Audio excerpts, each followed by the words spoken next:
Hi, this is Brie on the Marquee, and we're going to explore the best drama film category for the Golden Globes 2026 predictions. First, we're going to start with best film drama and the key acting races within that category. Let's get started.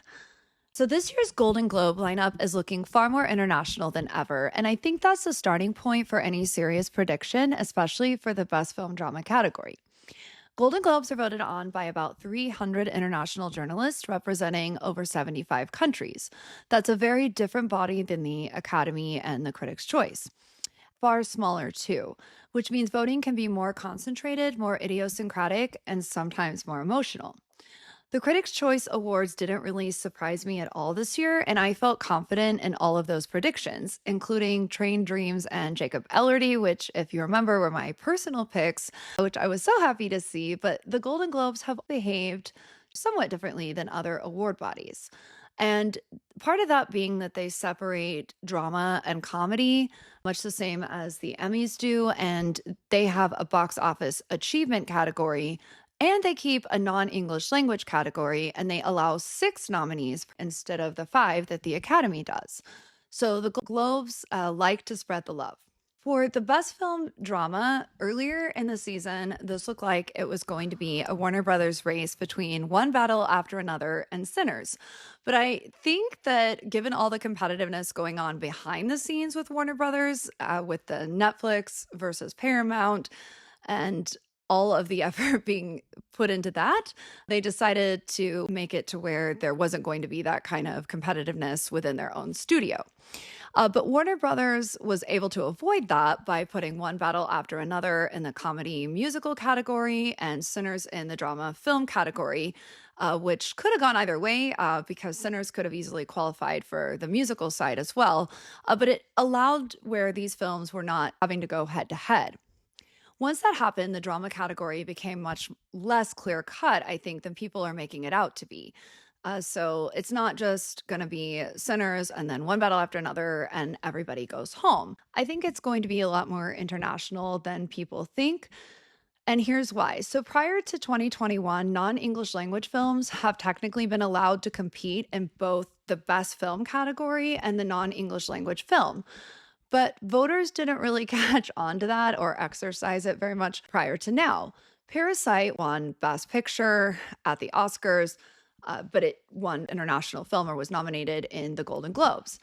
되는 그 장벽을 뛰어넘으면 여러분들이 훨씬 더 많은 영화를 즐길 수 있습니다. Once you overcome the 1 inch tall barrier of subtitles, you will be introduced to so many more amazing films. This year, the hesitation is gone. So we saw three nominees in the best film drama category that were non English films. And then in the comedy, there were several as well. These are the nominees this year. We have Hamnet, Sentimental Value, Sinners, It Was Just an Accident, Secret Agent, and Frankenstein. And I'm happy to say that this year I've seen them all. They're all memorable. So for me, this is going to come down to Hamnet and Sentimental Value. And not to say that Sinners isn't going to be rewarded, because I'm going to tell you where I think that lands later. But for the best drama film category, I think that we're looking at Hamnet and Sentimental Value. So Hamnet has six nominations, including director, screenplay, and two acting nominations. It's in English, widely acceptable, emotionally devastating, and based on a globally beloved novel. There's very little controversy about it, and I think that it could appeal to any of the voters that are going to see it. And it has Jessie Buckley, who I think is extremely likely to win Best Actress for the Globes. She's pretty much a lock, as well as the Academy Award. So that kind of acting can often pull favor into the film. So remember Adrian Brody last year for The Brutalist with the Golden Globes. It took both. But Sentimental Value actually leads the drama category with 8 nominations. That includes 4 acting nominations, one each for director, writer Johan Trier, and nominations in both the drama and non-English film category.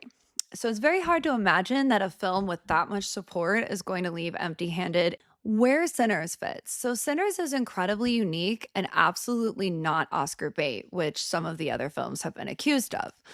It's widely appreciated in the United States given the current political climate and has been respected internationally. But I do wonder how culturally legible it is to a broad international press body in this category. Also has a very natural place to be rewarded elsewhere in the box office achievement category, which makes me slightly less convinced that it wins here. I mean, something could win both, but I think that given the Golden Globes' propensity for spreading the love and having so many nominees as well as so many different awards, that this is what we would likely see. The best actor, for me, this really comes down to Michael B. Jordan and Wagner Moura, but that doesn't mean that the rest of the contenders are irrelevant.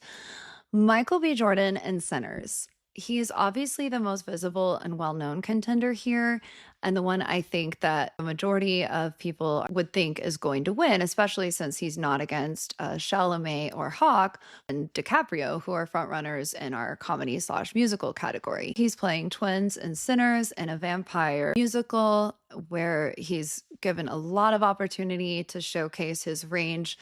And I think his performance was very well received, very, very watchable, and extremely memorable.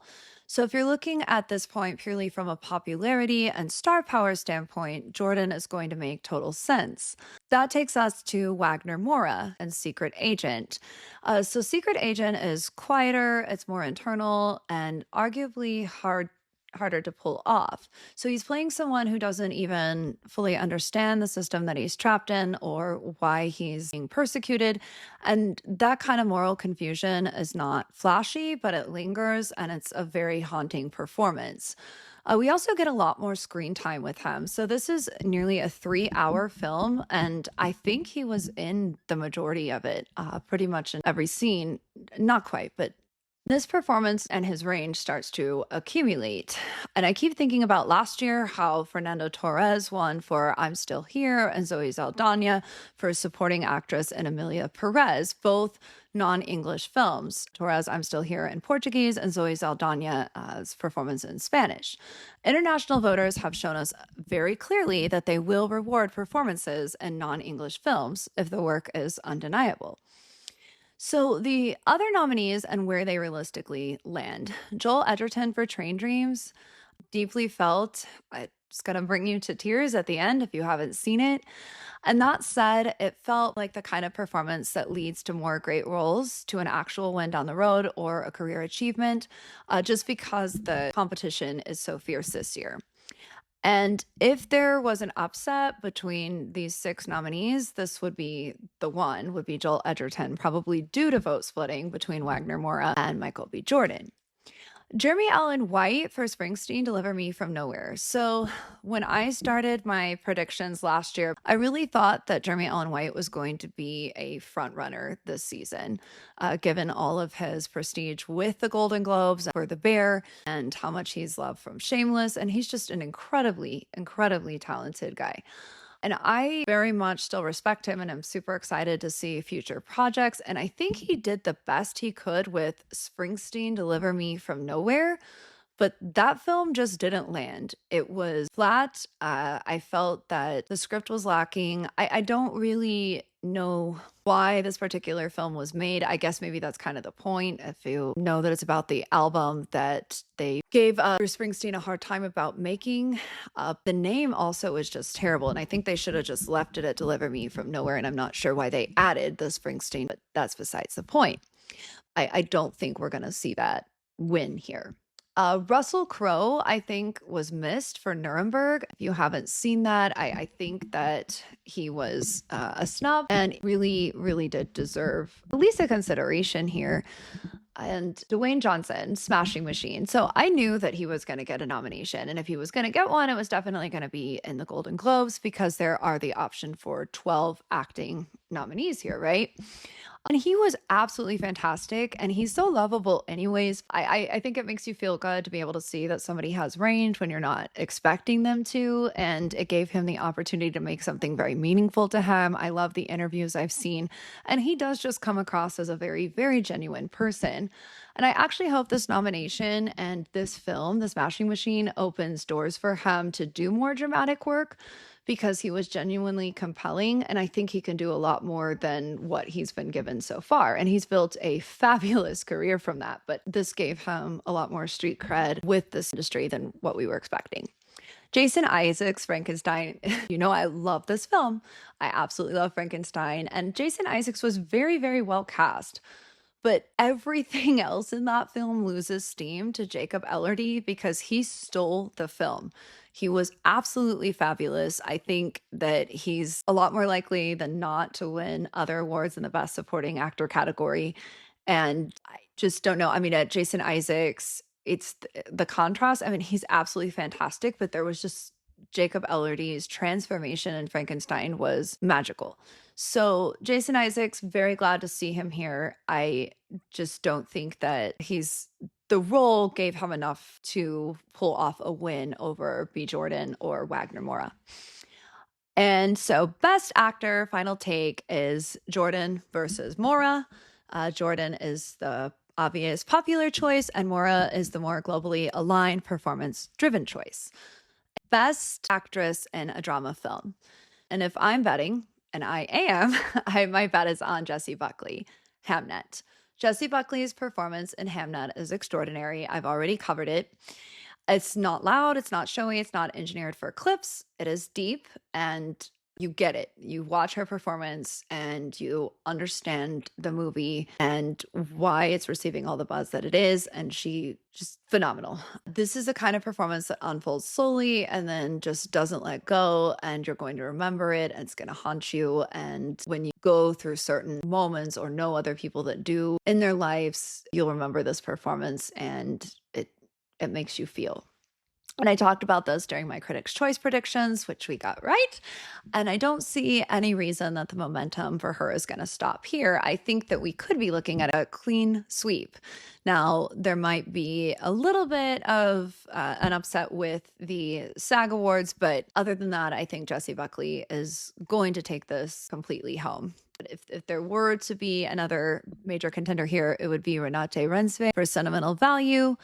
And she would be the other real challenger. Her performance as a stage actress, grappling with her own mental health, her legacy and relationship with her father, played by Stellan Skarsgård, who is the only one I think that could upset Jacob Elordi in the Golden Globe race. It's just a truly momentous, devastating performance and very memorable. And I think that it put her name on the map with American audiences and non-English language speaking. And I know she's got other projects coming soon that hopefully are going to get a lot of pull as well.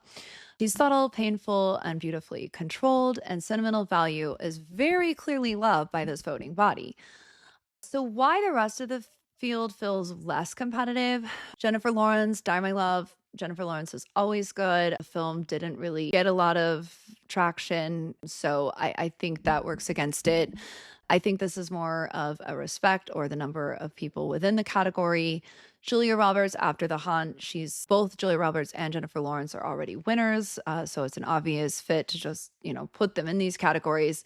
Roberts is a heavyweight. We don't see her as often as we used to. And I know that she's anchors the hunt, but I don't see a winning narrative here or any reason to really be pushing her. And Tessa Thompson for Hedda. She did very strong work there on Amazon Prime. I just don't see her I'm not seeing her getting reward traction here or the film itself. So I don't see we're looking at a win. And then we have Eva Victor for Sorry Baby. It's interesting and she's made it to the conversation, but this is more like recognition, not victory. And I think that we're looking at more just that we had to fill 6 spots and our other contenders are in the comedy musical category, which is why we're seeing these prestige actresses showing up in these other 3 spots. Past winner context and why this matters. So when I look at the Golden Globes and how they voted more recently, we're looking at Fernando Torres, Zoe Saldana, Demi Moore, Zoe Saldana being in the Best Supporting category. But I'm seeing a pattern. So they're rewarding depth, emotional risk, and performances that don't feel calculated, but very momentous, heavy acting. And I think that's why Buckley makes the most sense to me. So final call, Best Actress for a drama film is going to be Jessie Buckley. And if there's this year, and I don't think that that's controversial, it's just the way that it is. That's it.